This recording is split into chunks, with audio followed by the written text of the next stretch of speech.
आउनुहोस् है त म मिठो चटपटे बनाउँछु सबैजना मिलेर सँगै खाउँ है त खानासाना खाएर भर्खरै बसेको हेर्नु रातिको 9 बजिसक्यो खाना खाएर बसेपछि मलाई फेरि भोक लाग्यो के खाम भयो चटपट बनाउनु लाएँ अनि के हालेँ भन्दा प्याज हालेँ त्यसपछि काँक्रा हालेँ त्यसपछि चनाहरू भिजाएर राखेको हुन्छ जहिले पनि त्यो हालेँ गाजर हालेँ त्यो रातो रातो के भन्नु होला रातो भन्नाले कस्तो कस्तो कलर छ नि त्यो भनेको रातो मुला हो है त्यो हालेँ त्यसपछि पत्ताकोपी थियो पत्ताकोपी हालेँ त्यसपछि अन्डा हालेँ त्यसपछि खुर्सानी हालेँ त्यसपछि आलु पनि हालेँ त्यसपछि मुङफलीहरू हालेँ होइन अनि यसपछि भट्टा हाल्छु यो चाहिँ स्मोक रामेन स्न्याक रामेन भन्छ गाडीलाई बच्चाहरूको होइन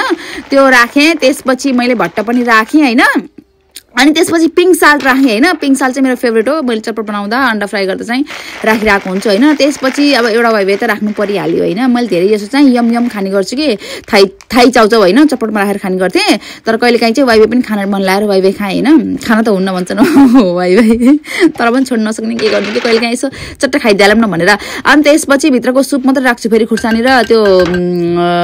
तेल चाहिँ राख्दिनँ अनि त्यसपछि अचार यो चाहिँ मलाई मिक्स पिकल अचार चाहिँ लास्टै मनपर्छ त्यो पनि राखेँ त्यसपछि मैले एक्स्ट्रा भर्जिन ओलिभ ओइल होइन ओलिभ ओइल चाहिँ मैले खाने गर्छु ओलिभ ओइल चाहिँ मैले लेमन र ओलिभ ओइल बनाएर पनि पिउने गर्छु अनि त्यसपछि भुजा राखेँ अब सबै राखेको त राम